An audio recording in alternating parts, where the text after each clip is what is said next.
여러분 반갑습니다. 오늘 여러분과 함께하게 된 아나운서 문소리입니다. 이렇게 로봇 고등학교에서 또 대한민국의 로봇의 미래들을 보고 있으니까 굉장히 가슴이 좀 뿌듯하고요. 지식 재산 관련해서 이야기 나누는 데 있어서 여러 가지 기술 개발에 노력하고 있는 학생들과 함께 하게 돼서 더욱더 의미가 있지 않을까라는 생각이 듭니다. 오늘은 서울 로봇고등학교 학생 여러분과 네 분의 패널 여러분들께서 함께하는 시간이 되겠는데요. 대통령 소속 국가지식재산위원회에서 준비한 제2회 지식재산 토크 콘서트입니다. 지금부터 함께 할 텐데요. 먼저 함께 해주신 패널 여러분들 함께 인사 나눠보겠습니다. 오늘 역사 속 인물을 소환해드릴 역사 교육 크리에이터 최한나 씨 함께하고 계십니다. 안녕하세요. 안녕하세요. 네, 안녕하세요. 예, 역사와 관련된 유튜브를 올리고 있는 한나TV의 최한나입니다. 반갑습니다. 네, 반갑습니다. 네, 유튜브 한나TV 이렇게 쳐보면 만나실 수 있죠. 네, 구독 이렇게 눌러주시면 될 것 같고. 네, 두 번째 패널 소개 올리겠습니다. 역사 속 인물이 살던 배경에 대해서 들려주실 역사학자 방기철 님이십니다. 어서 오십시오.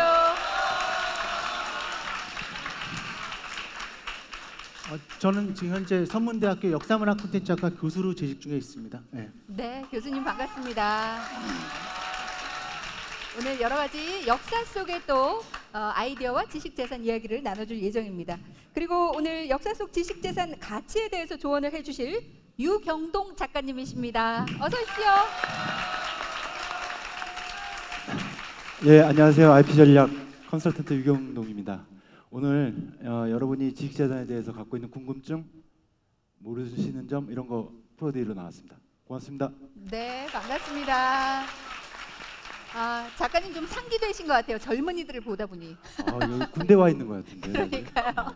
네, 마지막으로 소개 올리겠습니다. 지식재산 발명품에 얽힌 얘기를 들려주실 한국발명문화연구소의 왕연중 소장님이십니다. 네, 안녕하세요. 네, 한국발명문화기획연구소 왕연중 소장입니다. 네, 반갑습니다. 지식재산 토크 콘서트라고 소개를 해드렸는데 혹시 여러분들 지식재산이 뭔지는 알고 계신 거죠? 네, 아마 약간 이렇게 수박 겉핥기처럼 알고 있다 이런 얘기를 많이 하고 있는데 지식재산, 특허, 아이디어에 대한 재산 뭐 이런 식으로 좀 많이 알고 계실 겁니다. 관련해서 오늘 좀 재미나게 이 지식재산에 대해서 더 알아보는 시간을 준비를 해봤는데요. 여러분께서 생활하면서 보고 느끼고 그리고 듣고 있는 모든 것들이 어쩌면 누군가가 역사 속에서 만들어낸 지식재산일 겁니다. 지금 앞에서 휴대폰으로 촬영하시는 분도 계시는데 휴대폰 촬영 도구라든가 휴대폰이라든가 여러분이 입고 있는 옷이라든가 이것들이 모두 다 역사 속에서 누군가 발명해낸 아이디어고 지식재산이겠죠. 그래서 오늘 이 시간은 역사 속에서 함께 찾아볼 수 있는 지식재산에 대한 이야기로 얘기 나눠보도록 하겠습니다. 오늘 이 시간은 페이스북 실시간 라이브로 진행이 됩니다. 댓글 남겨주시면 답변도 드리고 또 토크 내용 듣고 퀴즈를 내서 여러분께 선물도 드릴 예정이고요. 정말 따끈따끈한 제2세대 에어팟이 준비가 되어 있습니다. 그래서 네. 저도 갖고 싶습니다. 예, 좋은 선물 준비되어 있으니까 얘기 함께 잘 들으시면 퀴즈 충분히 푸실 수 있으니까요. 함께 해주시기 바라겠습니다. 그리고 페이스북 실시간 라이브는 국가지식재산위원회 공식 홈페이지로 그리고 페이지로 들어가서 함께 해주시면 되겠습니다. 지식재산 상식에 대해서 먼저 알아보는 시간 여러분과 얘기 나눠보면서 살펴볼 텐데요. 어떤 주제로 토크 콘서트를 진행을 할지 먼저 첫 번째 주제부터 여러분께 소개를 해드리겠습니다. 첫 번째 주제 함께 보시죠. 인류의 오랜 꿈이던 우주 탐사를 실현하고 자동차와 비행기만 있으면 원하는 곳 어디든 갈 수 있는 세상. 눈부신 속도로 발전한 교통수단 덕분에 오늘날 우린 편리한 삶을 누리고 있죠. 예전엔 상상할 수도 없었던 세상. 그런데 이미 오래전부터 그 역사가 시작됐다는 사실 아시나요? 이 모든 것은 바퀴의 발명으로 시작됐습니다. 기원전 3500년경 고대 문명의 발상지인 메소포타미아에서 발명된 바퀴는 자동차 문명의 시조입니다. 다빈치가 만든 태엽으로 움직이는 자동차부터 제임스 와트의 증기기관차, 말에 의지하지 않고 달리고 싶어 만든 자전거와 나무바퀴보다 빠른 속도를 내기 위해 발명한 공기 타이어까지 바퀴의 역사는 문명의 발전과 함께 해왔죠. 자전거 수리점을 하던 라이트 형제는 자전거의 역학 원리와 부품들을 이용해 세계 최초의 동력 비행기를 만들었고 이것이 첨단 기술로 구현된 항공기로 발전합니다. 우리 생활 깊숙이 자리하며 삶을 더 풍요롭게 만들어주고 있는 갖가지 발명품들. 그 대부분은 수세기에 걸쳐 인류가 만들어낸 지식재산들입니다. 왜 그럴까라는 의문에서 출발해 꼬리에 꼬리를 무는 상상력. 그 답을 찾아가는 노력은 과학기술의 혁신을 만들었고 역사의 흐름까지 바꿨죠. 세상을 더 편리하게, 더 이롭게 바꾸고자 노력했던 이들과 그 결실로 탄생한 지식재산. 지금부터 우리 삶을 풍요롭게 만든 역사 속 히어로들을 만나볼까요?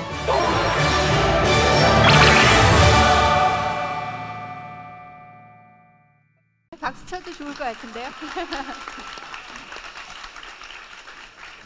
그렇습니다. 오늘 토크의 주제는 역사 속에 숨은 지식재산 이야기입니다. 그리고 그 첫 번째 이야기로 일상생활 속 지식재산 탄생 스토리에 대해서 여러 가지 얘기를 좀 나눠보겠는데요. 지금 영상 속에서 여러분 잠깐 보셨습니다만 바퀴 그리고 교통수단에 대해서 잠깐 나왔었잖아요. 그래서 먼저 역사 속에 교통수단에 대한 이야기부터 지식재산을 통해서 좀 알아볼까 합니다. 일단 하나씩 그 영상 속에 라이트 형제 얘기가 잠깐 나왔었거든요. 네, 먼저 소개를 좀 해주실까요? 우리가 비행기를 발명한 라이트 형제에 대해서 다들 알고 있을 거예요. 알고 있죠? 네.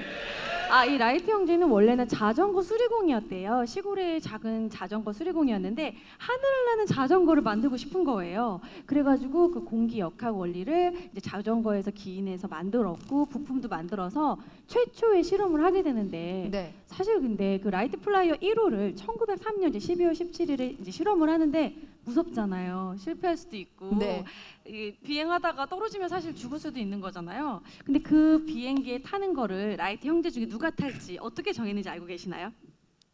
글쎄요. 아, 네, 저요 나왔어요. 저요 나왔어요. 선물도 없는데. 예. 어떻게 탔을까요? 비슷해요. 맞아요. 가위바위보? 동전 던지기로 앞면 뒷면으로 정했다고 합니다. 단순하게 정해진 거죠? 예. 네, 왜냐면 살짝 서로 타기 싫었을 수도 있어요. 네. 죽기 싫으니까. 어쨌든 그것을 시작으로 해가지고 이제 비행기가 발명이 된 것이죠. 네. 네, 그렇군요. 1903년이면 이제 100년이 넘은 얘기가 되는데요. 그 당시에 이제 하늘을 나는 자전거를 원해서 시작이 됐다라고 네. 말씀을 해주셨는데 그렇다면 자전거는 이제 이미 탄생이 됐던 건 거죠? 예, 교수님 네. 어떻습니까? 그렇죠. 저기 그 우리 찰리 채플린 영화 보면 자전거 타는 모습 나오잖아요. 네. 굉장히 유명하고 서양에서도 인기가 있었습니다. 근데 우리나라에 처음 자전거가 들어온 거는 1890년 미국인 선교사 알렌이 수입을 해가지고 와서 이제 탔다고 해요. 그리고 1894년도의 기록을 보면 서양인들이 자전거를 타고 그 서울 시내를 왔다 갔다 하는 얘기들은 많이 나오고요. 그럼 한국인은 최초로 누가 탔느냐? 명확하지는 않아요. 그 1894년 고희성이라는 얘기도 있고요. 1896년 고희성이라는 얘기도 있고 서재필이라는 얘기도 있는데 이거는 입으로 전해지는 거고요. 정확하게는 우리 확인할 수 있는 건 1898년 윤치호가 그 통타이어 자전거를 이제 처음 수입해 와요. 그러면 이건 이제 명확한 사실인 거고요. 자전거를 사람들이 굉장히 신기해했는데 그 이유는 뭐냐? 걷는 것보다 훨씬 빠르다는 거죠. 그 평양에서 서울까지가 480km 정도 돼요. 거리가. 근데 이 자전거를 타고 1박 2일 만에 도착을 합니다. 그래서 굉장히 큰 이슈가 됐었고요. 그래서 이렇게 빠르니까 이 자전거를 뭐라고 불렀냐면 축지차. 축지법에 축지차. 그다음에 뭐 나르는 새, 뭐 괴물차 이렇게 불렀고요. 또 하나 이제 저절로 간다 그래서 자행차라고 불렀어요. 그게 아마 지금 자전거가 된 게 아닌가 싶습니다. 네. 그렇군요. 그 예전에는 자동차가 없었으니까 자전거가 정말 놀라울 정도로 빨랐으니까 그렇죠. 굉장한 발명품이 됐었겠죠. 그 당시에도 여러 가지 이제 자전거가 있는데 자전거 박물관도 따로 있더라고요. 제가 한번 가봤더니 그 자전거의 변천사가 정말 대단하거든요. 네. 그래서 최한나 씨가 설명을 해주실 겁니다. 저희 영상을 또 준비를 해봤죠? 네. 네, 자료죠? 사진으로 네. 보도록 할게요. 자료 한번 보겠습니다. 네, 자 여기 보시면요, 첫 번째 자전거라고 할 수 있는데 지금은 우리 학생들 자전거 많이 타잖아요. 그런데 옛날에는 귀족들의 장난감이었어요. 자전거가 그래서 처음으로 귀족이 만듭니다. 바로 프랑스 시브라 백작이 만들었는데, 넘어갔어. 네. 말처럼 생겼었잖아요. 아까 핸들이 없어요. 그리고 두 번째 드라이진에는 이제 처음으로 핸들을 만들게 됩니다. 하지만 그때까지만 해도 브레이크가 제대로 없었고요. 이제 핸들이 장착되고 나서는 그 전에는 싱싱가처럼 이렇게 밀었던 거죠. 그러다가 이제 페달을 만들게 됩니다. 그래서 이제 벨로시페드라고 페달이 만들어지면서 그 다음에 이제 힐이 클수록 또 빨리 가잖아요. 그리고 마지막에 이제 지금의 공기 타이어 던롭이 나오면서 그 공기 타이어는 지금의 자동차의 원리에도 적용이 되는 지금 오늘날의 형태가 나왔습니다. 요즘에는 정말 자전거가 그런 뭐라 그러지? 스피드하게 되게 빨리 가더라고요. 네, 뭐 여러 가지 뭐 5단부터 10단, 12단까지 네, 많이 기어도 있으니까요. 있고, 정말 네. 다양하게 변해오고 있는데 우리가 지식재산 관련해서 이제 여러 가지 얘기를 하고 있잖아요. 지금 말씀해 주셨습니다만 처음에는 핸들이 없었고 네. 페달이 없었고 하나하나 장착이 되거든요. 시대가 흘러감에 그쵸. 따라서. 이것 자체가 이제 지식재산이 될 수 있는 건지가 좀 궁금하기도 합니다. 네, 좀 얘기를 들어볼까요? 여러분이 뭔가를 발명을 한다고 그게 전부 다 지식재산, 즉 재산, 돈이 되는 건 아니에요. 여러 가지 요건이 있는데 크게 신규성과 진보성이라는 걸 충족해야 합니다. 네. 좀 말이 어려워지는데 신규성이라는 거는 기존에 없던 것이 새로 만들어지는 거고요. 진보성은 있었다 해도 뭔가 진화하고 발전해서 새로운 무언가를 만들어냈다면 이거는 진보성이 인정이 됩니다. 네. 우리 한나 크리에이터께서 말씀해주신 자전거를 예를 들면 네. 처음에는 핸들이 없었잖아요. 그냥 앞으로만 갔는데 핸들이 만들어지면서 방향을 틀 수 있게 됐습니다. 이거는 확실히 진보한 거죠. 그리고 발을 굴려서 앞으로 갔던 걸 페달을 만들었잖아요. 이것도 진보성, 신규성이 모두 충족이 됩니다. 그리고 처음에는 딱딱한 나무밖에였는데 여기다가 고무를 대고 그 안에 공기를 주입해서 쿠션감이 있고 착용감이 좋게, 승차감이 좋게 만들었다면 이거 역시 진보되고 진화한 기술이 됩니다. 네. 흔히 우리가 발명을 하려고 해서 제일 힘 빠지게 하는 말이 너 그거 다 있는 거야. 있어. 이런 얘기거든요. 네. 근데 거기에 절대 주눅 들지 마시고 기죽지 마십시오. 거기다가 조그만 거 뭔가 하나라도 진화시키고 발전시키면 여러분의 지식재산이 될 수 있습니다. 그렇네요. 그러니까 뭐 예를 들면 우리가 그 스티브 잡스도 그 얘기했잖아요. 새로 발명한 건 없다. 그러나 라디오, 인터넷, 전화기 다 섞은 것이다. 그래서 아이폰을 이제 탄생시킨 건데 뭔가 새로운 것이 생기면 그것이 지식재산의 가치가 있다라고 말씀을 해주셨으니까 아마 여기 로봇고등학교 학생들이어서 여러 가지 기술 개발하니까 관련해서 생각해 보셔도 좋을 것 같아요. 너무 막 새로운 것을 창작시키는 것보다는 더해져도 가능하다. 이런 얘기가 굉장히 중요할 것 같다라는 생각이 드는데요. 소장님께 좀 여쭤보고 싶어요.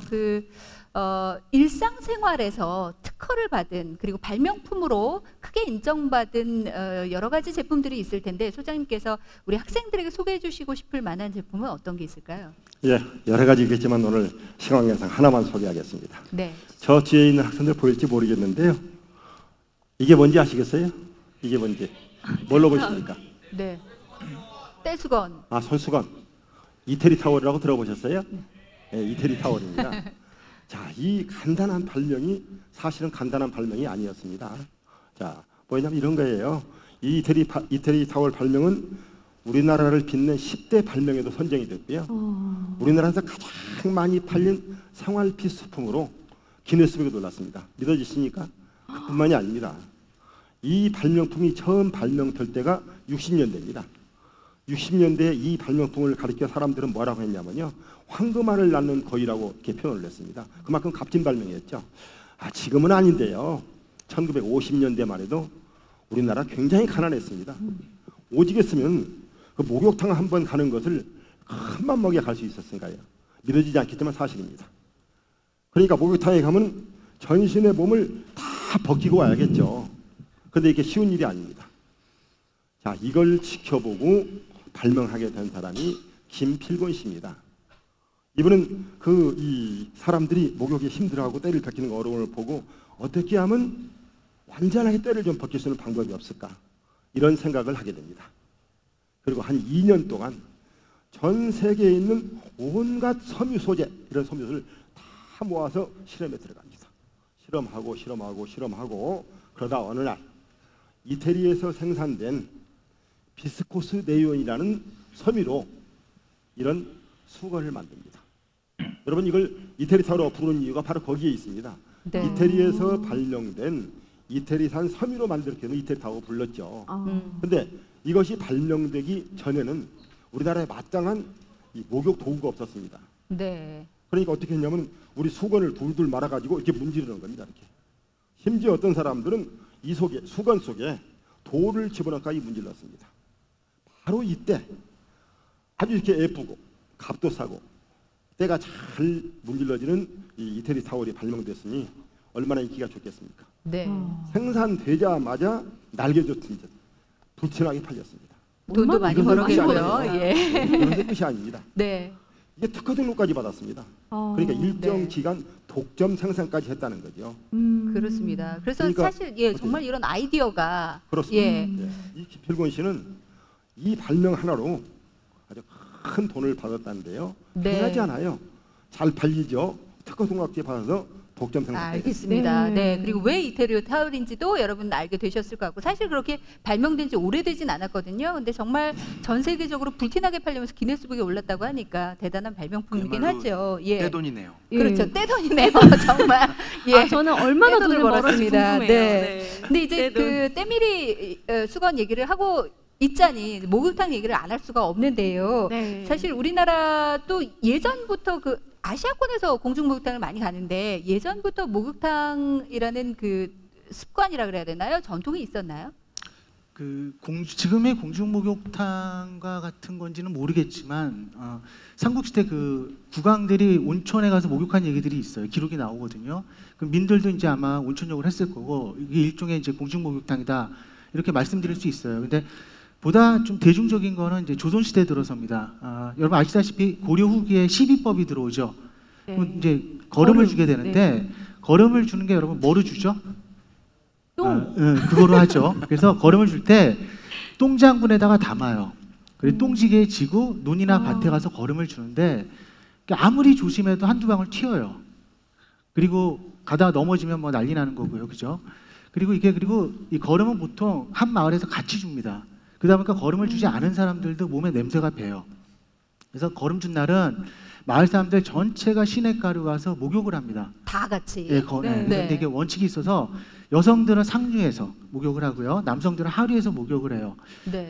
이거 아마 그러면 지금의 공중목욕탕이랑 거의 비슷하지 않나 그렇게 생각이 그러네요. 됩니다. 그러니까 아주 옛날부터 함께 목욕을 했으니까요. 뭐 목욕탕이 아니더라도 함께 목욕하는 공동 목욕이라는 그 전통이 있긴 있었네요. 예, 우리나라에서. 그렇죠. 거름 주는 네. 날은 다 같이 가서 있습니다. 거름 주는 네. 날. 네. 그리고 여성은 상류, 남자는 하류. 네. 그렇습니다. 예.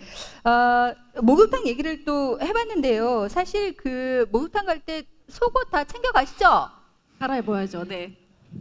별로 이렇게 안 갈아입으시는 경우도 있는 것 같아요. 뒤집어서. 예.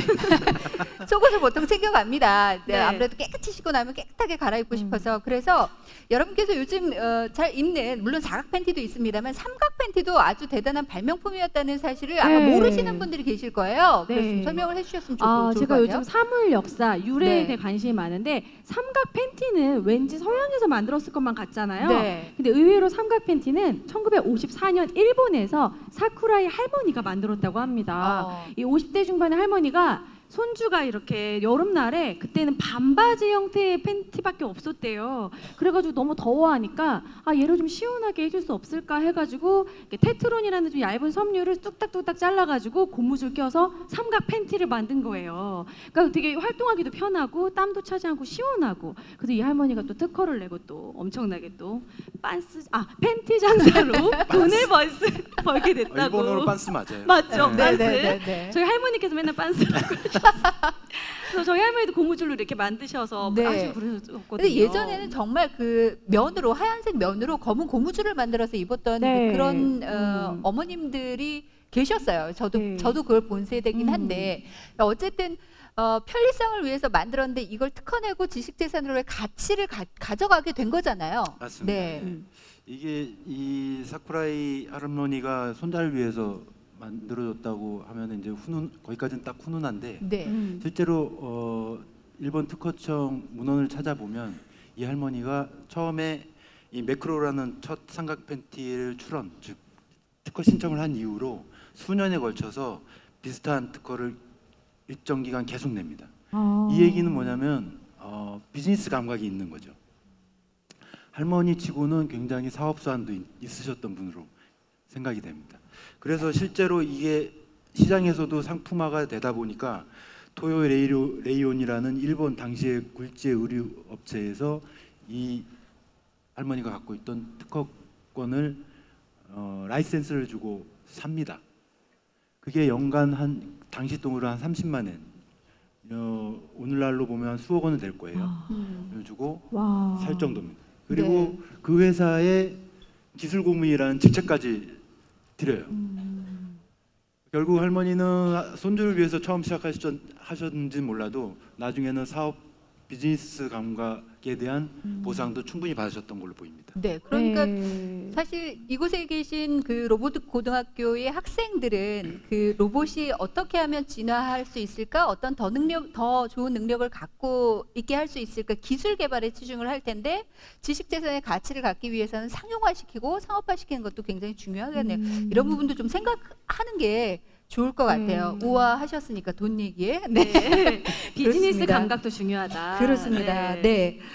지식 재산이 되는 거는 어쩌면 뭐 다 잘 아실 거예요. 아이디어는 조금 불편한 거 약간 개선하는 것에서 시작을 하거든요. 어려울 수도 있지만 의외로 간단하고 쉬울 수도 있다는 것을 알고는 계실 것 같습니다. 그래서 일상생활에서 오늘 전문가께서 함께 해주셨으니까 이 제품은 정말 대단한 발명품이다. 작은 것에서 시작한 이런 제품이 있으면 소개를 해주시면 우리 학생들에게 도움이 되지 않을까 싶어요. 작가님 먼저 방금 부탁드릴까요? 상용화, 상품성 얘기가 나와서 생각이 나는데요. 오늘 아침에도 제가 몇 장 쓰고 왔는데 이 포스트잇이라는 거 다들 아시죠? 네. 예. 이 포스트잇이 처음 개발된 건 3M에서 한 연구원이 저점식, 그러니까 실제로 막 강력 본드처럼 딱 붙어서 막 떨어지거나 그러지 않고 막 하는 걸 개발한 게 아니라 저점식, 붙었다 바로 뺐다. 떨어질 수 있는 그런 접착제를 개발을 완료를 했어요. 네. 근데 만료해 놓고 보니까 이걸 어디다 써먹을 데가 없는 거예요. 당시만 해도 접착제는 강력해야 되거든요. 강력해야 접착제고 본드인 거죠. 근데 이 약한 접착제를 어디 쓸 데가 없어가지고 특허까지 다 내놨는데 그냥 3M의 서랍 속에 그냥 묻혀 있었던 게 한 10년 가까이 지난 이후에 어떤 연구원이 그걸 메모지 뒤에 붙여서 활용하는 지금의 3M의 포스트잇을 완료시킨 거죠. 네, 네. 상품화 시킨 겁니다. 네. 그래서 나온 게 지금 20세기의 10대 발명품 중에 하나인 포스트잇입니다. 네. 학생들이 제일 많이 쓸 것 같아요 지금. 그리고 공부할 포스트잇에 때. 대한 발명 그 스토리는 많이들 알고 계실 텐데 중요한 건 조금 전에 말씀해 주신 것처럼 발명은 했는데 그게 상업화로 이어지지 못해서 지식재산 가치로서의 역할을 10년 동안 하지 못했다라는 부분이 학생들한테는 기술 개발하시는 분들한테는 또 새겨들어야 될 부분이 아닐까라는 생각이 듭니다. 네. 계속해서 좀 들어볼까요? 방기철 교수님은 어떤 제품을 좀 소개해주고 싶으세요? 저는 사실 뭐 이쪽 전공이 아니라서 잘은 모르겠지만 역사 속에서 저는 네. 그 우리나라 그 생활가전 아까 제가 이제 시내가 얘기하다 보니까 그 네. 빨래 생각이 났는데요. 그 우리나라 생활가전이 만들어진 순서를 보게 되면 라디오가 제일 먼저예요. 그다음에 TV, 그다음에 밥솥, 그다음에 에어컨. 그리고 나서 이제 1969년 금성에서 세탁기를 처음 이제 만들었는데 세탁기를 처음 그럼 발명한 사람은 누굴까 하는 궁금증이 갑자기 또 드네요. 정말 네. 그래요. 왜냐하면 우리 여성들의 네. 손을 많이 줄여준 가전제품이거든요. 네. 네, 전문가가 아니라고 하셨으니 소장님께 좀 여쭤볼까요? 세탁기 관련해서 좀 얘기를 들어봐야 되는데 저희가 자료를 또 준비를 했잖아요. 네, 보면서 설명 자료가 보겠습니다. 네, 뜯겨보겠습니다. 자료 볼까요? 네. 예, 뜨고 있습니다. 저 자막에 나온 대로요. 이게 1876년에 아리안테나 잡지에 실렸던 광고입니다. 손세탁과 세탁기를 지금 비교하고 있는 거죠. 네, 아르헨티나에서 나온 잡지였고요. 1890년에 그 발명되었던 이 세탁기. 이 상표명은 여성의 친구였습니다. 여성의 친구. 역시 여성의 그러네요. 친구. 네. 이 빨래 노동으로부터 해방을 시켜줬으니까 재밌다. 여성의 친구라는 예. 네, 나무로 만들어져 있어요. 좀 다르고요. 이게 예. 1908년에 발명된 이 피셔의 세탁기. 아, 이때 전기 세탁기가 발명된 겁니다. 아, 이때 이제 전기로 돌아가는 건가요? 예. 모터가 있는 거 네. 같아요. 이게 조금 전에 우리 교수님 말씀하신 마이크 나갔다. 네. 금강사가 생산한 백조라는 세탁기입니다. 아, 백조라는 네. 세탁기. 자, 우리 이제 네. 좀 구체적으로 알아보면 바로 이렇습니다. 우리 세탁기에 대해서 최초로 특허를 받은 사람은 1797년에 미국의 브릭스였습니다. 네. 이 브릭스가 이 특허를 받은 세탁기는요, 세탁기 안에 빨래판이 들어 있습니다. 그 빨래판 위에다가 세탁물을 넣고 비누를 넣고 물을 넣어서 섞이면서 이 오물, 즉 세탁이 이루어지도록 한 겁니다. 참 원시적이죠. 자, 그 다음 현대적인 감각을 갖춘 세탁기가 바로 1851년에 킹이 발명합니다. 킹의 세탁기는 드럼통을 사용합니다. 그리고 세탁통을 손으로 돌려야 됩니다. 굉장히 힘들었죠. 팔 운동.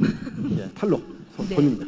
네. 헬스기군데. 그리고 세탁기 발명에는 참 흥미로운 이야기도 있고 또 좀 안타까운 얘기도 있습니다. 대표적인 사례가 이 1890년대에 미국의 뉴 잉글랜드 지방에 이 사카라는 마을이 있습니다. 이 마을은 일주일에 하루를 빨래하는 날로 정했습니다. 빨래의 날. 자, 이날은 모든 주민들이 모여서 땀 흘려 빨래를 합니다. 이걸 바라본 그 마을의 주민 파카라는 청년이 저 빨래를 저희 사람들이 땀 흘려 할 게 아니라 대신해 줄 수 있는 어떤 장치 또는 기기가 없을까, 이걸 생각하게 됩니다. 그리고 얼마 후에 이번에는 손으로 돌리는 게 아니라 전기의 힘으로 움직이는 세탁기가 발명됩니다. 이 파카는 아까 그 본 게 그 세탁기인 건가요? 네. 예. 전기로 된 건 아까 저 앞에 쌍으로 쌍 네, 네, 나오고 있습니다. 네. 그리고 이 파카가 이 발명을 한 다음에 그 필라델피아에 있는 아주 큰 호텔을 찾아갑니다. 지배인에게 내가 발명한 세탁기를 좀 사용해 보십시오. 팔아달라고 부탁을 한 거죠. 지배인은 그 세탁기를 실험을 합니다. 그 성능이 얼마나 뛰어나는지 그 성능에 감탄을 합니다. 근데 그 자리에서 호텔에서 그동안에 이 세탁 업무를 했던 14명의 종업원을 해고하는 안타까운 일이 벌어지는 거죠. 네. 자, 그래서 현재 요즘에 그 우리가 흔히 볼 수 있는 진정한 세탁기, 아까 그림에서 나왔습니다만은 네. 이것은 1908년에야 나옵니다. 1908년에 미국의 피서라는 사람이 발명을 했는데요. 네. 이 세탁기의 광고가 주제가 뭐였는지 아십니까? 뭘까요? 여성 해방이었습니다. 여성의 역시 방. 그러네요. 네. 네. 세탁기는 이어서 1930년대에는 여기에 타이머가 부착되고 그 다음에 50년대쯤 탈수 기능이 추가되고 여러 차례에 걸쳐서 새로운 기능이 추가됩니다. 네. 그리고 현대 세탁기에 이르게 된 거죠. 우리 여기 서울 로봇고등학교 우리 학생 여러분, 자, 여러분들은 지금에 나온 세탁기보다도 한 단계 발전한, 예를 들면은 세탁물까지 수거하는 로봇 세탁, 이걸 한번 발명해 보실 생각이 없으십니까? 네, 발명했다면 사실, 대박 예. 나는 겁니다. 네. 실제로 지난 겨울에 1월에 미국 라스베가스에서 열린 CES에서는 런드리봇이라는 로봇이 런더리봇. 런드리봇이 네. 실제로 공개가 됐습니다. 네. 사실 뭐 세탁기도 여러 가지 종류가 있잖아요. 요즘은 아기 빨래 위주로 네, 유아 세탁기. 그렇죠. 유아 세탁기도 있고 뭐 건조기도 이제 새로 발명이 돼서 네. 정말 먼지 싹 없애는 경우도 있고 네. 그렇더라고요. 여러 가지 뭐 과거 속에 또 역사 속에 발명품을 좀 되돌아 보면서 나도 좀 편리함을 찾아가면서 개발 좀 해봐야겠다, 이런 독려를 하는 시간을 잠깐 가져봤는데, 네. 그래도 이제 점심시간 이후라서 네. 피곤한 분들도 계실 겁니다. 그래서 저희가 이 시점에 페이스북 페이지를 통해서 올라온 댓글도 좀 읽어드리고, 네. 그리고 여러분께 퀴즈를 내서 또 에어팟 2 선물을 드리는 시간을 좀 가져보도록 하겠습니다. 지금입니다. 네.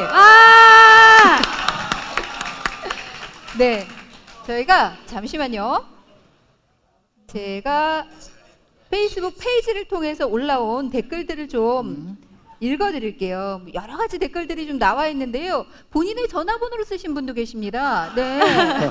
네, 네. 네. 뭐 뒤에 3718님이 전화번호를 써주셨으나, 네, 그냥 넘어가도록 하겠고요. 네. 오 드디어 시작한다. 그리고 퀴즈 빨리 내주세요. 이런 댓글들도 있습니다. 저희가 이 댓글을 남겨주신 분들 중에 추첨을 해서 또 스타벅스 커피권을 드리도록 하겠습니다. 네. 누나 예뻐요. 이승훈 학생 정말 감사드리겠고요. 네. 네, 그리고 안녕하세요. 최훈님께서도 남겨주셨는데 지금 216개의 댓글이 올라와 있습니다. 정말 많은 분들께서 남겨주고 계십니다. 여기 실시간 댓글을 남기면 또 선물을 드린다고 하죠. 네, 그런데 시스템이 그 216개가 다 지금 올라오질 않고 있어서 저희가 네 점검하고 바로 이동하도록 하겠고요. 저희 퀴즈 바로 넘어갈까요? 네, 저희 감독님들 퀴즈 준비되셨으면 퀴즈부터 진행하도록 하겠습니다. 에어팟 1개 이후에도 퀴즈 2개 더 남아 있고요. 손을 먼저 번쩍 들어주시면 제가 작은 눈이 아니기 때문에 먼저 제가 지정을 해드리고 답을 먼저 말씀해 주시면 네 정답으로 인정이 되지 않고요. 손을 먼저 들어주시면 제가 지정을 해드리면 일어나셔서 정답을 크게 말씀해 주시면 되겠습니다. 그리고 맞히신 분은 앞으로 나오셔서 맞히신 분은 그대로 계시면 저희 피디님이 함께 여기 네 에어팟 드리도록 하겠습니다. 네. 제가 드리는 건 아니에요. 예, 저희 준비를 해주셨습니다. 자, 그러면 퀴즈를 드릴 텐데요. 저희가 영상으로 준비를 했습니다. 여러분 지금부터 첫 번째 퀴즈 나갑니다. 함께 보시죠. 네. 최근 아마존에서 뜻밖의 정말 많은 분들께서 정답을 알고 계신데 제가 귀도 굉장히 밝아요. 지금 가장 앞쪽에 두 번째 줄에 앉아 계신 학생이 네 일어나셔서 예 정답을 말씀해 주십시오. 정답은 2번. 잠시만요. 정답은 땡입니다. 2번 아니고요.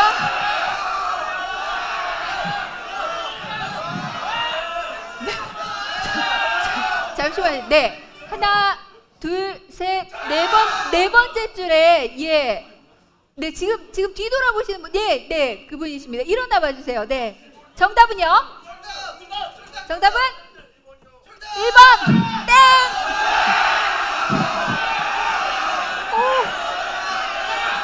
네, 들었어요.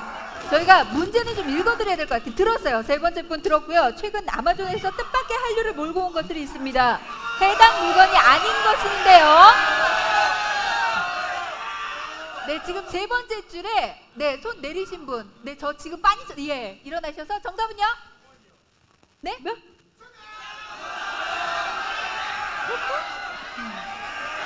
이쪽에서도 좀 하자. 아니, 여러분. 네, 잠시만요. 봤어요. 네. 예시가 5개인데. 좀 여러분 네. 찍지 말고 생각을 하시는 게 좋을 것 같아요. 네, 저 뒤에. 네, 이쪽, 뒤에 이쪽. 지금 일어났다 앉았다 하시는 분. 네, 맞아요. 네, 정답은요? 예, 맞아요. 지금 저희 하시는 뒤돌아보시는 분. 너 맞아. 아니, 지금 네, 뒤돌아보시는데. 정답 땡. 네. 아니에요. 그 뒤에. 네, 이쪽에. 뒤에 계신 분. 야, 이걸 모르나? 정말 못 맞히시네요. 저기도 검은색, 네. 이 검은색 이 친구. 네, 그러면 최하나 씨의 예, 네. 직권으로 검은색 어디요? 이 친구. 네. 네, 정답은요? 4번 아니에요. 뛰지 마세요. 네, 정답은요? 네, 5번 정답입니다. 아니. 애들 무서워. 아니요, 무섭지 않아요. 네. 아니. 열정적이어서 그렇습니다. 네, 너무 열정적이어서. 열정적이다. 네, 에어팟 2세대 네, 선물로 드리겠고요. 박수. 축하드립니다. 그래서 무작정 손을 들기보다는 생각을 좀 하시는 것이 좋겠는데요. 네, 여러분 너무 찍지 지금 마시고요. 문제가 아마존에서 뜻밖의 한류를 몰고 온 물건들이 있습니다. 아닌 것은이라고 아닌 것은. 네, 질문을 드렸는데요. 삿갓과 호랑이 담요, 호미, 돌솥이 지금 전 세계적으로 정말 많은 사랑을 받고 있다고 합니다. 그래서 관련해서 한나 씨가 좀 설명을 드릴게요. 지금 친구들. 네, 가장 많은 네, 학생들입니다. 가장 많은 사랑을 받고 자, 있는 친구들. 네, 것은 네, 어떤 집중. 게 있을까요? 네. 네, 여기 보면 좀 설명을 해드릴게요. 아마존에 우리나라 거 중에 되게 대박난 상품들이 많은데요. 특히 갓은 여러분들 넷플릭스 킹덤 보셨죠? 그걸 보고 사람들이 좀비, 뭐 연기력, 뭐 CG 이런 거 말고 오 마이 갓, 갓에 너무 멋있다고. 저 모자 뭐야? 사고 싶어. 모자 멋있다. 한국은 모자의 나라 이러면서 갓이 대박이 났고요. 네. 지금 인사동에서도 팔아요. 그리고 호랑이 담요도 대박이에요. 그러니까 약간 따뜻한 우리 어렸을 때 덮었던 거. 그다음에 호미는요. 서양은 얘들아 네, 서양에는 이렇게 조그만 모종삽인데 이렇게 긁는 호미도 엄청나게 대박 상품이라고 합니다. 돌솥도 마찬가지고요. 그러니까 이게 우리나라에서 이게 인기가 있을까 하는 부분이 외국 나가면 또 대박이 날 수도 있다라는 거죠. 우리나라 김도 되게 좋아하잖아요. 맞아요. 네. 기념품으로 많이 사가죠. 뭐 우리나라 쿠션 팩트도 있고. 친구들 뭐 아는 거 있나요? 네. 어떤 거 있어요? 우리나라에 대박 난 거? 치맥. 치맥. 어쨌든 예를 들면 호미 아. 같은 경우에도 사실 지금 잠깐 말씀해 주셨습니다만 모종삽으로 온 힘을 넣어야 되는 것보다는 긁는 게 훨씬 더 그쵸. 힘을 덜 들이죠. 그러니까 이런 아이디어들이 지식 재산이 되고 발명품이 되고 또 세계적으로 또 여러 가지 가치를 인정받아서 돈을 벌 수 있는 그런 물건이 된다는 것을 여러분 알아가셨으면 좋겠습니다. 네, 그래서 저희가 잠시 여기에 대한 얘기들을 좀 더 나누기 전에 댓글이 좀 많이 올라와 있어요. 그래서 이선구님께서는 진짜 어렵게 생각했는데 재미나게 접근을 해주시고 계시네요. 이런 댓글을 남겨주셨습니다. 감사드리겠고요. 지식재산 쉽게 알아가서 좋아요라는 댓글도 함께 나눠주셨습니다. 오늘 저희의 목적이 그렇죠. 지식재산 특허 이런 얘기를 하면 사실 좀 어렵고 딱딱하게 생각하는데 조금 더 말랑말랑하게 얘기를 나누는 시간 되고 있습니다. 좀 전에 이제 한류 얘기를 했는데요. 우리 과거 속의 발명품들이 지금 이렇게 인기를 얻고 있습니다. 그래서 소장님께 좀 여쭤보고 싶어요. 우리 선조들이 남긴 대표적인 발명품들이 어떤 것들이 있을까요? 세종대왕 때 세계 최초로 수국이가 발명된 건 잘 알고 있죠? 예. 그럼 수국이를 정확하게 몇 년들에 발명을 했냐 이런 건데요. 이 1442년 5월 19일에 발명이 됐습니다. 네. 자, 정부는 이 날을 기념해 가지고요 발명의 날을 제정했습니다. 그 2년 전에 제 52회 발명의 날과 특허청 개청 40주년을 기념해서 특허청 패친 제 페이스북 친구들이 선정한 우리나라를 빛낸 10대 발명을 발표했습니다. 1위는 무엇이었을까요?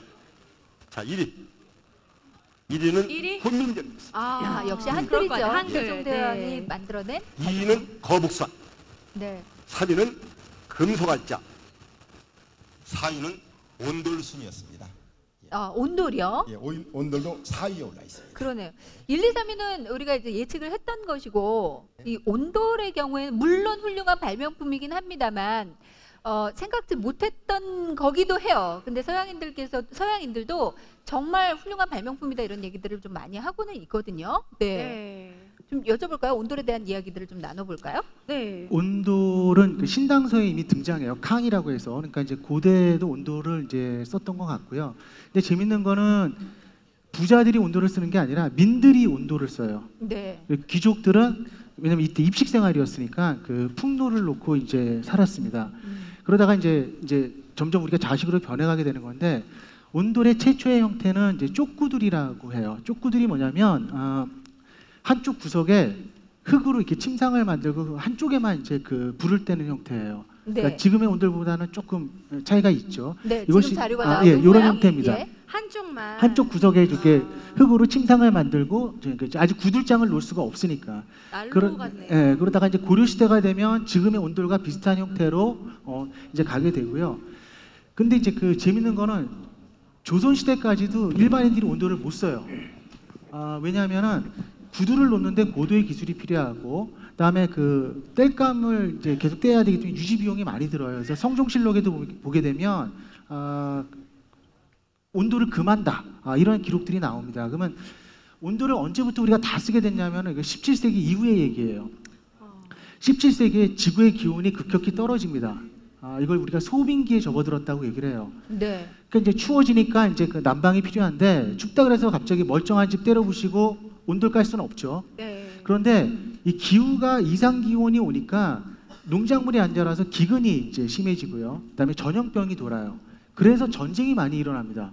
이때 우리가 조일 전쟁, 조천 전쟁을 벌였던 것도 이거와 무관하지 않아요. 이걸 이제 역사학에서는 이거를 17세기 위기론이라고 하거든요. 네. 그럼 이제 이 파손된 가옥을 다시 신축하고 복원할 때 그때부터 온돌이 깔리기 시작해요. 그래서 전 국민이 온돌을 쓴 거는 그렇게 오래되지는 않았다. 이렇게 얘기를 할 수 있고요. 네. 이제 온돌이 깔리면서 이제 우리가 입식에서 좌식으로 문화가 바뀌죠.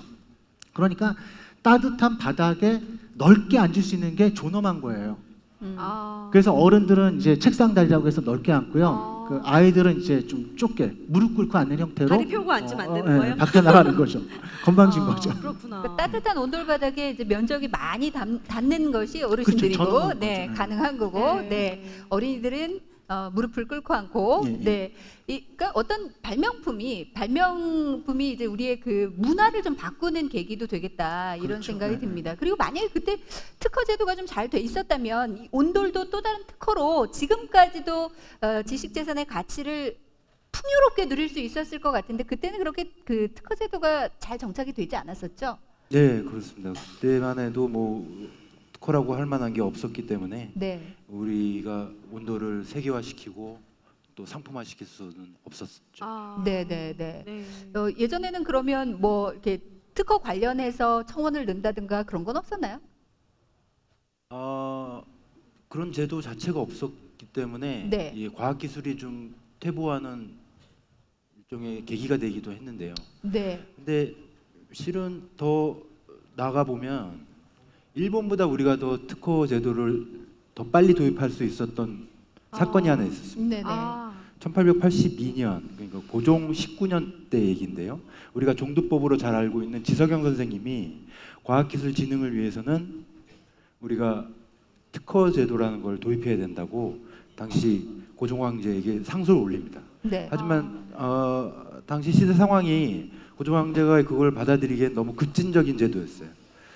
그래서 역사에서 뭐 가정법만큼 쓸모없는 상상도 없지만 만약 그때 우리가 특허 제도를 받아들였다면 일본보다 더 빨리 받아들였다면 지금 우리가 일본을 좀 식민 지배하고 있지 않을까 하는 그런 즐거운 상상도 잠깐 해봅니다. 그렇죠. 뭐뭘 알면 무기 개발했었어야 네. 되는데. 그랬다면 하면 즐거운 상상할 수 있으니까 그 정도 상상을 해도 될 것 같다라는 생각이 네. 듭니다. 여러분은 그 우리나라 역사 속에 보면 어떤 왕이 가장 그 발명이나 특허 관련해서 특출났다.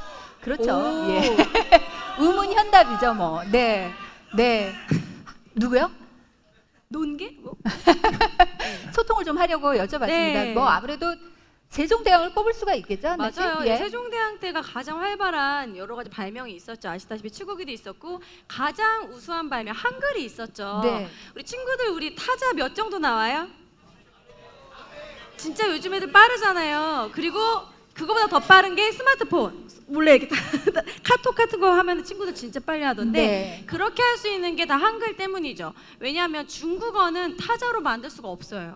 그런 언어들이 많아요. 그렇죠. 중국어는 영어로밖에 안 돼요. 소리 나는 식으로. 네. 우리나라가 IT 강국이 될 수 있었던 것도 한글을 발명했기 때문이고 뭐 그뿐만이 아니라 정말 뭐 정간보라고 하는 악보도 세종이 만들었고 네. 세종대왕이 정말 다양한 분야에서 중국과는 다른 우리나라 스타일의 그런 발명품을 많이 만들었다라는 게 그때가 아마 최고의 우리나라 발명 쪽으로는 제일 앞서갔던 시기 아닌가 싶습니다. 그렇죠. 그리고 그 시대에 정약용 선생을 빼놓을 수가 없잖아요. 그렇죠. 네. 근데 결국은 유배 갔어요. 그렇죠. 정약용을 지금 정약용도 네. 인물로 치면 제 정약용이죠. 네. 정약용은 책을 많이 냈어요, 여러분. 책도 하나의 지식 재산입니다. 네. 저작권. 근데 정약용이 여러분 알다시피 사실 정조가 죽고 나서 루저가 된 거죠, 사실. 유배 가고 나서 아마 이를 갈면서 아니면 그냥 막 술이나 마시고 인생 놓고 이렇게 살 수도 있는데 그 안에서 책을 500권이나 썼어요. 네. 대단한 거거든요. 사람이 태어나서 죽을 때까지 500권을 쓰기 힘든데 그래서 보기도 복숭아뼈가 힘들 것 같은데요. 못 쓸 것 같아요. 복숭아뼈가요. 하도 앉아서 뼈 저기 써서 여기 튀어나온 복숭아뼈가 드러날 정도였대요. 그래서 아들이 와서 아버지 왜 그렇게 책에 집착하고 책을 쓰시냐고 했더니 내가 만약에 책을 쓰지 않는다면 나는 그냥 유배간 죄인으로밖에 역사 속에서 기억이 안 될 거다. 하지만 후세의 사람들은 나를 책으로 기억할 거다. 저는 그 부분에 소름이 쫙 끼치면서 네. 책을 내야겠다. 예, 저도 그래서 예, 여러분들도 이런 여러분들만의 특수 기술이나 로봇에 관한 책도 내고 뭔가 이렇게 남기는 그런 거를 좀 그것이 발명이 아닌가 또 그런 생각이 들어요. 그러네요. 아, 책을 네. 준비하고 계세요? 아, 저 한나의 역사 스캔들 책을 냈습니다. 아, 나왔군요. 나왔군요. 네. 아, 네. 네. 깨알홍보를 또 이렇게 또 예, 해주시는. 이렇게 자연스럽게 예, 감사합니다. 네, 역시 여러분 구독, 네. 역사 스캔들. 아, 정말 네. 500건은 아니지만 나만의 그 기술 개발한 것들이 있다면 거기서 그치지 않고 그 연구 성과를 책으로 내는 것도 중요하긴 하겠네요. 네. 네. 정약용 그 지금 선생 얘기를 하시면서 그 당시에는 이제 어쩌면 루저가 됐다라고 얘기를 하셨지만 그쵸. 지금 시대 같았으면 어마어마한 부를 축적했겠다 이런 생각이 그쵸. 들거든요. 아, 맞아. 예. 후손들이 정약용의 후손들이 저작권비를 받을 수도 있는 그러니까요. 건데 예. 그런 맞습니다. 예가 있지 않을까요? 지식재산의 가치로 따지면 어느 정도 될까요? 일단 그 값어치를 한번 어리마기에 좋은 사례가 하나 있는데요. 네. 지금도 저는 이제 교과서 안 본 지 오래돼서 요즘도 교과서에 피천득이나 황순원 작품이 맞아요. 실리나요? 황순원의 소나기. 소나기 네. 지금도 실리나요? 네. 이분들 후손들이 매년 한 번씩 모입니다. 회의를 해요. 각 교과서뿐만이 아니라 각 인쇄 매체에 실리는 자기 할아버지 또는 아버지가 되겠죠. 이분들의 저작권을 올해는 얼마 받을지를 와. 그 회의에서 결정을 아, 합니다. 그렇군요. 요즘 말로 개꿀이네요. 최고다 최고. 그럴 수 있는 게 특허 같은 경우는 출원, 그러니까 특허를 내가 이거 내겠다고 신청한 이후로 보통 한 20년 정도예요. 와. 자, 그런데 이런 그 책이나 이런 창작물, 노래, 음악 같은 경우는 창작자의 사후, 그러니까 피천득 선생님이 돌아가신 지가 몇 년 안 됐잖아요. 네. 사후 70년까지입니다. 70년이면 한 2대, 3대는 그냥 먹고 살 수 있는. 와. 어떻게 보면 최고의 투자가 될 수 있겠네요. 그 정도로 크리에이티브한 거에 가치를 많이 주는 그런 면이 좀 있죠. 아, 네. 그렇군요. 뭐 정약용 선생이 돌아가시고는 70년이 훨씬 넘었으니까 네. 네, 안타깝네요. 뭐, 예, 특허권이 있었다고 해도 좀 지금까지는 이어지진 않겠지만 어쨌든 네. 그 지식 재산의 가치가 어마어마하다는 얘기를 좀 전해드리고 싶었습니다. 네. 저희가 또 이쯤 해서 댓글 좀 살펴보고 또 퀴즈 시간. 맞춰볼까요? 네. 네. 근데 이번에는 질문을 다 듣고서 손을 올렸으면 좋겠어요. 네, 우리 그랬으면 아나운서분이 좋겠습니다. 질문을 하시고 끝나고 자, 손을 들으시면 좋을 것 같습니다. 네, 저희 그 댓글부터 지금 살펴볼 텐데요. 댓글 남겨주시는 분들 중에 저희 추첨해서 또 스타벅스 커피권 드리고 있습니다. 김하연님께서 정말 아이들부터 보는 저도 이해 쉽게 하고 갑니다. 아이들과 함께 보고 계신가 봐요. 네, 지식 재산을 좀 더 쉽고 지금 재미나게 이렇게 생방송을 보고 계신 분들이 많네요. 보고 계시는 거죠. 네. 예, 그리고 하나 씨가 계셔서 아이들이 재밌게 보실 수 있을 것 같아요. 아, 감사합니다. 그리고 우리나라만의 발명품 최고 앞으로도 기대합니다 하셨는데 아마 그 기대를 여러분께서 한 몸에 받고 계세요. 앞으로의 대한민국 역사 속의 발명품은 이제 여러분께서 만들어내실 예정이니까 네, 열심히 해주시기 바랍니다. 그리고 지식재산의 의미 제대로 인지하고 가는 시간입니다 라고도 주셨고요. 나한빈님께서는 연락주세요 기다립니다. 남성분들? 네. 네, 저희를 통해서 또 그 사랑의 지식재산을 날려주고 계십니다. 네, 지식재산의 가치도 함께 알아가고 있다고 말씀을 해주셨고요. 존경합니다라는 말씀, 그리고 김동환님께서는 사야겠는걸 하셨어요. 아까 홈이 이런 얘기였던 것 같아요. 네, 사야겠는걸. 네, 이렇게 여러 가지 댓글을 남겨주셨습니다. 감사드리고요. 자, 이제 여러분께 에어팟2 드리는 퀴즈 함께 알아보겠습니다.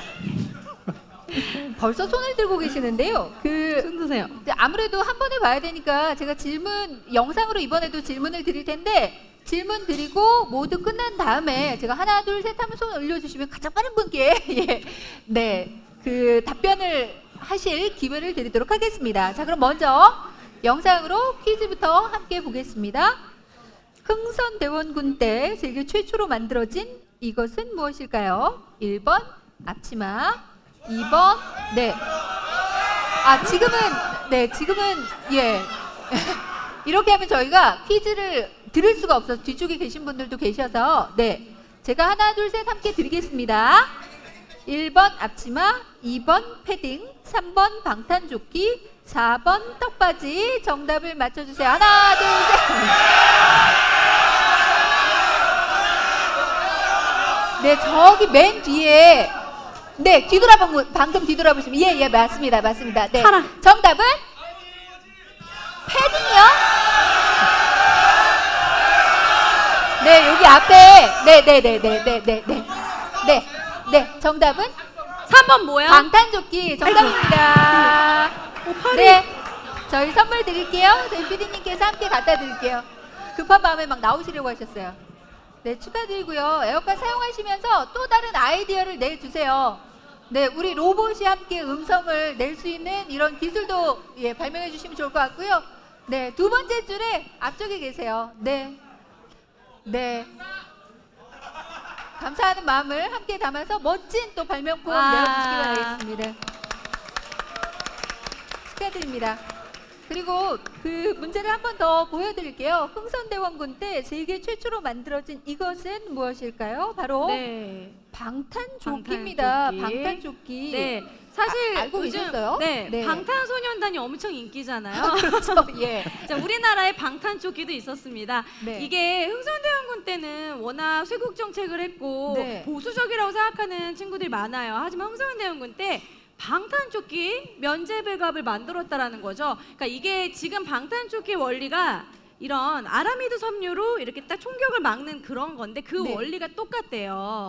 근데 그때 당시 근데 사실 서양에서는 아이언 갑옷 아시죠? 쇠로 된 거. 네. 그런 막 되게 무거운 거 그런 갑옷만 있었었는데 이런 식의 면제 갑옷을 만들었다는 것도 대단하고 옛날에 마젤란이 여러분 어디서 죽은지 아세요? 세계에 한 바퀴 이렇게 세계 최초 일주한 마젤란. 네. 필리핀 세부예요. 맞아요. 그래서 세부에서 죽은 이유가 아이언 갑옷을 입고 와가지고 더워가지고 벗었을 때 죽었다라는 이야기가 있을 정도로 네. 기후가 안 맞는 거죠. 그런데 이 갑옷이 근데 이게 상용화 됐나요, 교수님? 상용화 됐나요? 저게 이제 그 원리가 아주 간단해요. 뭐냐면은 총알을 솜이 막아주는 거예요. 네. 그래서 이제 그 실험을 해가지고 계속 겹을 늘려가요. 그래서 저기 12겹까지 되면서 총알을 이제 12겹? 맞게 됩니다. 12겹이에요. 그래서 이제 저러다 보니까 뭐가 문제냐면 저거 입으면 일단 몸이 좀 굼떠서 움직이기가 힘들고요. 네. 저거 입고 이제 군사들이 돌아다니면 코 필리면서 쏟아져요. 쓰러져요. 너무 무거워서. 너무 더워서. 덥고. 네, 12겹짜리 소못이니까요. 그리고 저게 비가 오면 쓸모가 없어요. 무거워지겠다. 당시 화약 무기를 사용하는데 이 솜이기 때문에 굉장히 불에 약해요. 타버리면 안 돼요. 네, 그래서 사실은 이제 실용화에는 성공을 거두지 못한 갑옷이긴 한데 네.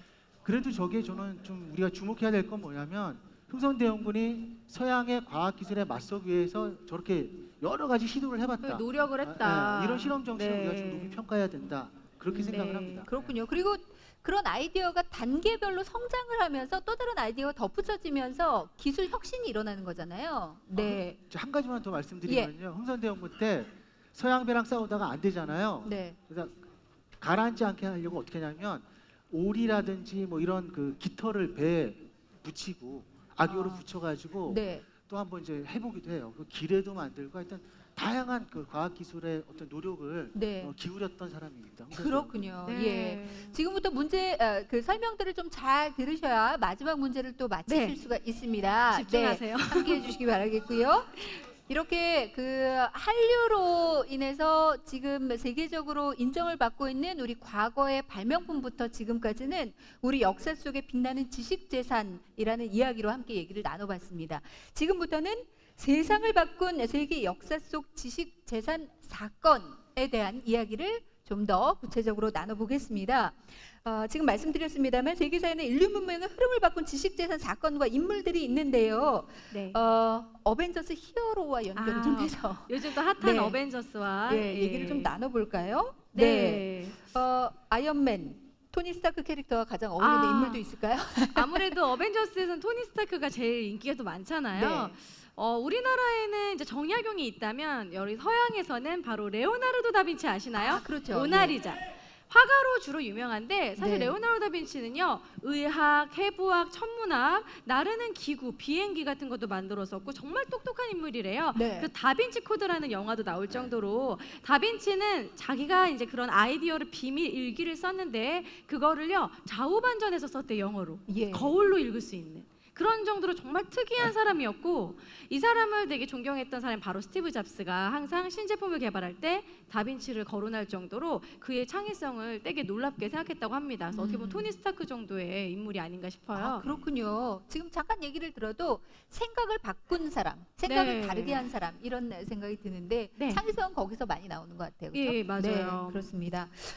우리나라에 정약용이 있다면 서양에는 다빈치가 있다 이런 네. 말씀을 해주셨는데 사실 정약용이 꽃을 피울 수 있었던 거는 물론 이제 마지막은 좀 그랬지만 네. 세종대왕의 믿음과 또 그 정조 때. 예, 네, 정조의 정조 때 네. 믿음과 그리고 그렇죠, 그 분위기 지원. 때문이 아니었을까라는 네. 생각이 드는데 다빈치가 또 그때 꽃을 피웠던 이유도 있을까요? 시대적 배경이 있지 않을까라는 생각이 드는데요, 소장님. 네. 네. 마이크. 꽃을 피우는 거. 네. 네. 마이크가 좀 시원찮아서 죄송합니다. 네. 저는 우리 조상들의 어떤 그에게 지시사건을 준다 하면은 그 우리 조상들로 표현하면 현대어로 표현하면은 IT3이라 할 수 있는 거기 활자, 네. 문자, 인쇄술을 발명한 이 조상에게 그 지시사건 요새 말로는 이 특허를 드리고 싶습니다. 이유는 간단합니다. 활자, 문자, 인쇄술이 우리나라가 지금 얼마 전부터 산업화에는 뒤졌지만은 세계적 IT 산업으로는 두각을 나타내고 있지 않습니까? 네. 바로 그 뿌리가 이 활자, 문자, 인쇄술이기 때문입니다. 우리나라는요 세계에서 가장 오래된 인쇄물을 가지고 있습니다. 그게 혹시 무엇인지 아십니까? 예. 그래서 대답은 크게 하고 계세요. 지금 현재요. 지금 제가 이 신라 시대에 만들어진 겁니다. 이게 신라 시대에 만들어졌는데요. 이 무구정광 단안이교입니다. 네, 잘 알고 무구정광 계시네요. 단안이교. 예. 이뿐만이 아닙니다. 고려 시대 1337년에는 직지심체 요설이 네. 발행됐습니다. 이 직지심체 요설은요 현재 존재하는 세계에서 가장 오래된 금속활자 인쇄물입니다. 네. 이것이 확인되고 인정되면서 유네스코는 세계 기록 유산에 등재를 했습니다. 네. 안타깝게 실물은 전해지지 않고 있는데요. 이 직지심체 요절보다도 무려 140년이나 앞서서 발간된 네. 고금 상정 예문도 있습니다. 이것도 금속활자로 유통됐습니다. 네. 네. 그 우리 역사 속에 정말 그 내놓을 만한 자랑스러운 발명품들이 참 많이 있기는 그렇습니다. 이 한데요. 고금 상정 예문은요. 네. 그 독일의 구텐베르그가 그 만든 것보다 무려 200여 년이 맞아요. 앞섰습니다. 아, 그렇네요. 결론적으로 우리 민족은요. 네. 이 세계 최고, 세계 최초의 이 금속활자 네. 그리고 인쇄술 네. 그리고 인쇄문을 보유한 네. 이 인쇄 문화의 강국이라고 할 수 있습니다. 그러네요. 근데 이제 그럼에도 불구하고 그 서양의 과학 기술이 조금 더 빨리 발전할 수 있었던 것은 여러 가지 특법법으로 보호가 됐기 때문이죠. 그렇습니다. 이 네. 서양의 그 이 과학 기술이 빨리 발전할 수 있었던 것 네. 특허법입니다. 한마디로 특허법으로 그 오래 전에 과학자, 발명가, 예술가의 창작을 지식적으로 보호해 준 겁니다. 그것이 그 유명한 그 세계 최초의 특허법으로 1447년에 제정된 베니스 특허법입니다. 아, 네. 네, 베니스 특허법을 이렇게 원문을 들여다보면요, 지금 법에 비해서는 다소 미흡합니다. 그러므로 당시에 그 창작을 보유하기에는 네. 전혀 부족함이 없었습니다. 자, 이런 특허법이 있었기에 당시에 우리가 잘 알고 있는 갈릴레오 그리고 이 미켈란젤로 앞에 분은 과학자고 두 분은 조각가죠. 네. 이런 분들 많은 분들이 자기의 창작을 보호받으니까 열심히 창작에 매진할 수 있었겠죠. 여기다가 당시에 귀족들까지 이 창작하는 사람을 적극 후원했다고 합니다. 참고로요. 그렇다면은 그 옛 기술은 이런 식으로 보호됐다면은 우리 근래 기술은 어떻게 보됐을까? 최초로 성문화된 특허법은 1623년에 영국에서 제정됩니다. 전매조례라는 건데요. 이 전매조례가 제정됨으로써 영국에서는 1차 산업혁명이 일어났습니다. 네. 이 산업혁명으로 인해서 영국은 세계 최고로 산업이 발전했죠. 이 뒤에 유럽, 미국 등 다수의 국가들이 이제 자기 나라의 실정에 맞는 특허 제도를 도입하는 거죠. 네. 근데 그때마다 모두 한결같이 영국의 전매조례를 참고한 것으로 알려지고 있습니다. 알겠습니다. 네. 어쨌든 국가적으로도 특허법 관련해서 우리 그 개발자들이 또 발명가들이 함께 개발한 기술들을 좀 상용화 잘 시킬 수 있도록 법 제정을 좀 잘 해놓는 것도 굉장히 중요하겠다 이런 생각이 좀 드네요. 네, 네. 저희가 어벤져스 히어로를 그 모태로 해서 그 발명가 얘기를 좀 하고 있는데요. 지금 유경도 작가께서 그 어벤져스 히어로 중에 블랙 위도우를 여성 발명가와 매칭을 해주셨죠. 네, 저희가 자료를 좀 준비를 했는데 보면서 좀 설명을 들어볼까요? 네. 네. 아, 누군가요? 이분이? 헤디라모. 너무 헤디라모라는 예뻐요. 예. 혹시 아시는 분이 있을지 모르겠는데 네. 지금 살아계시면 100살도 훌쩍 넘으셨을 네. 분입니다. 오스트리아 태생이고요. 15살에 지금으로 말하면 지금 여기 계신 분들 정도의 나이에 나 연예인 할래 하고 네. 학교를 그만두신 분이에요. 학교 그만두라는 얘기는 아니고. 네. 그래서 고학으로 독학으로 저렇게 화학, 물리학, 수학을 섭렵을 합니다. 기본적으로 좀 머리가 있으셨던 분 같아요. 지금 예쁜데 똑똑하기까지 한 뇌생녀네요. 네. 네. 아주 이기적인. 네. 블랙 위도우하고 좀 매칭시킨 이유도 있어요? 블랙 위도우처럼 곱고 예쁜데 또 지략이나 머리나 이런 것도 아주 뛰어나신 분이었어요. 그래서 지금 여러분이 갖고 계신 스마트폰에 쓰이는 그런 와이파이 또 블루투스, CDMA 같은 기술의 원천 기술을 개발하셔서 특허까지 냅니다. 와, 우리가 그렇게 잘 사용하는 그런 와이파이 기술을 이 예쁜 분이 만들었다라는 게 그렇습니다. 대단한 것 네. 같아요. 이분도 책을 저술하셨죠? 아닌가요? 네. 이분도 네. 책 저술했죠. 책 저술하셨죠? 네. 네, 그렇습니다. 방기철 교수님께서는 어떤 분을 좀 꼽아보고 싶으세요? 창의적인 인물. 그렇죠. 예. 헐크와 비슷한. 네. 우리 역사에서 창의적인 분들은 여러분이 계신데 여러분들이 아실 만한 분을 제가 한번 말씀드린다면 현대그룹의 창업가 정주영 회장을 꼽고 싶어요. 이분은 일화가 너무 많은데 네. 몇 가지만 이제 말씀드린다면 한국 전쟁 때 미국의 대통령 아이젠하워가 방한을 해요. 근데 그래서 이제 그 부산에 있는 유엔군 묘지를 참배하러 가려고 하는데 그때가 겨울이에요. 황량하거든요. 그래서 이제 너무 보기 그러니까 잔디를 입혀달라 그럽니다. 근데 겨울에 잔디를 구할 수가 없잖아요. 그래서 모두들 망연자실하고 이건 불가능하다 그랬는데 정주영 회장이 낙동강에 가서 겨울 보리를 떼와요. 그래서 보리를 가지고 이제 그 묘를 이제 꾸민 거죠. 그러니까 미군이 이걸 보고 깜짝 놀라서 그 이후에 미군의 공사를 현대가 독점을 해요. 그 현대 건설이 이제 성장할 수 있게 된 거죠. 네. 그리고 또 하루는 이제 그 롯데그룹의 신격호 회장이랑 이제 골프를 치기로 했는데 흰 눈이 내리기 시작해요. 네. 그러니까 신격호 회장이 전화해서 흰 눈이 오는데 흰 공이 보이겠느냐? 우리 골프 다음에 칩시다라고 했더니 무슨 소리야? 그냥 나와. 그래서 가요. 갔더니 정주영 회장이 골프공에다 빨간색 칠을 해놓은 거예요. 그래서 흰 눈 사이에 빨간 공이 날아가니까 너무 잘 보인다는 거죠. 예. 근데 제가 이걸 왜 말씀드리냐면 지금 골프장에 가면 빨간색 계열의 공이 있어요. 주황색 공이 있습니다. 많아요. 색소까지로 그죠? 나왔죠. 그게 아마 시작은 정주영 회장에서 시작되지 않았을까라는 그럴 생각이 것 들고요. 같아요. 가장 중요한 거는 그 서산 방주제 공사 때죠. 네. 서산 방주제 공사를 할 때 이제 물을 막아서 흙을 채워야 되는데 그래서 이제 그 바위를 가지고 물을 막아요. 근데 물살이 너무 세서 이제 바위가 다 이제 막 쓸려간단 말이에요. 네. 그래서 포기하자라고 얘기를 할 때 정주영 회장이 울산에 있는 폐 유조선 한 척을 가져옵니다. 네. 26만 톤짜리. 그걸 가져서 구멍을 내서 가라앉혀요. 그래서 그 물을 막고 흙을 채워서 서산 방조제 공사를 끝내요. 근데 이게 있잖아요. 아주 단순한 것 같은데 지금 현재 건축 공법으로 정식 자리 잡았습니다. 네. 이게 바로 폐유조선 물막이 공법이고요. 우리는 이제 흔히 이걸 정주영 공법이라고 얘기를 하죠. 아 그렇군요. 뭔가 정말 좀 여러 가지- 와일드하네요. 네. 전공법이 좀 헐크랑 비슷한 분 같아요. 네, 그래서 저희가 처음에 이제 그 어떤 헐크와 닮은 분은 어떤 분이실까요라고 미리 좀 여쭤봤었거든요. 근데 지금 고 정주영 회장을 얘기를 네. 해주셨는데 사실 뭐 생각해 보면 여러 가지 일화들이 좀 있고요. 유경동 작가께서도 소개해 주실 만한 일들이 정규영 있으시다면서요. 회장 일화는 뭐 여러 가지가 많은데 헐크와 좀 비슷한 일화가 배포가 엄청 컸어요. 네. 그래서 당시 울산의 현대조선사가 없을 상황에서 없었을 때? 그냥 허허벌판인 상황에서 조선에 대한 배 수주를 합니다. 그때 당시 일화인데요. 네.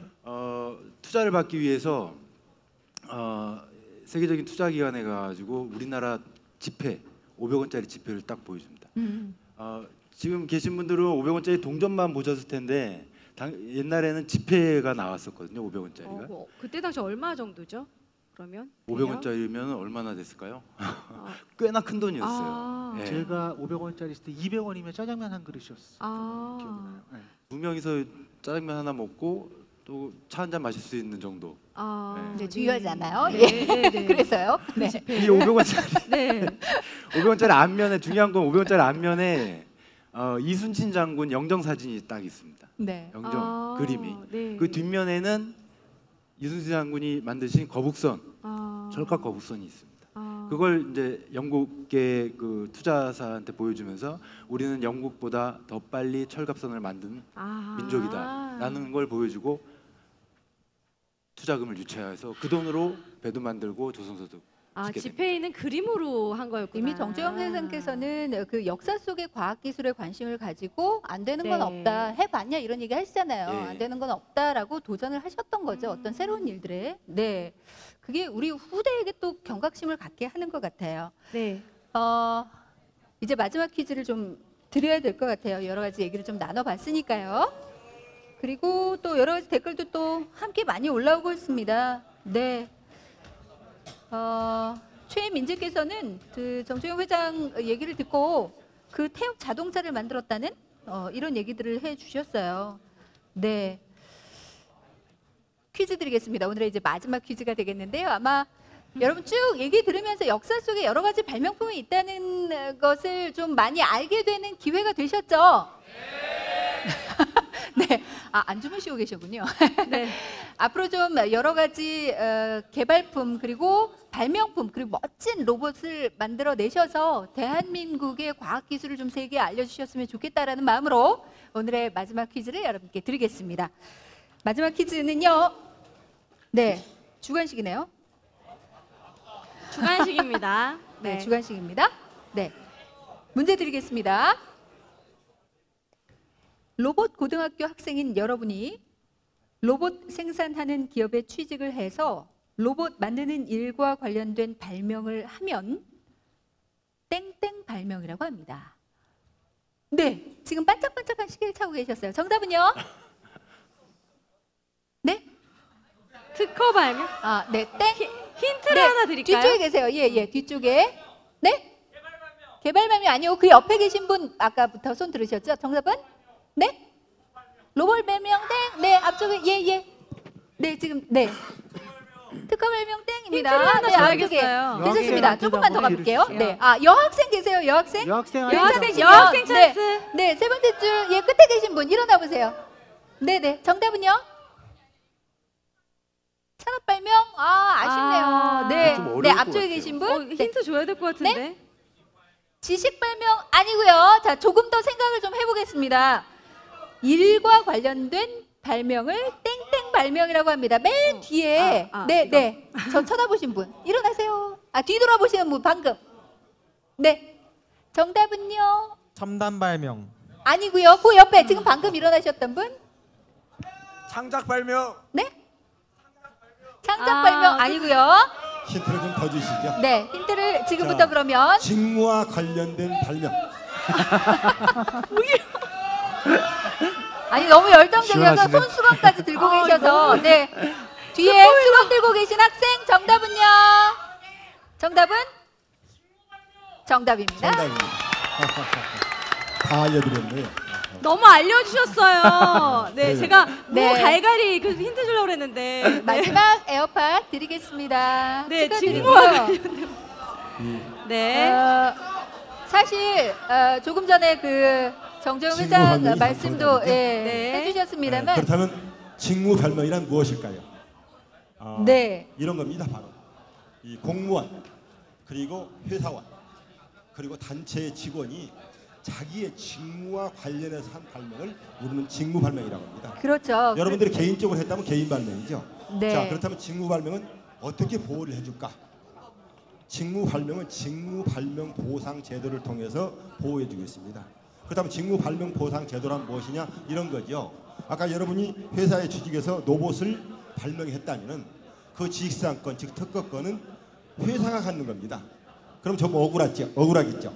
그런데 전혀 억울할 이유가 없습니다. 직무 발명 보상 제도로 거기에 상응하는 보상을 해주는 겁니다. 자, 회사는 권리를 갖고 그리고 발명가는 이제 보상을 받는 거죠.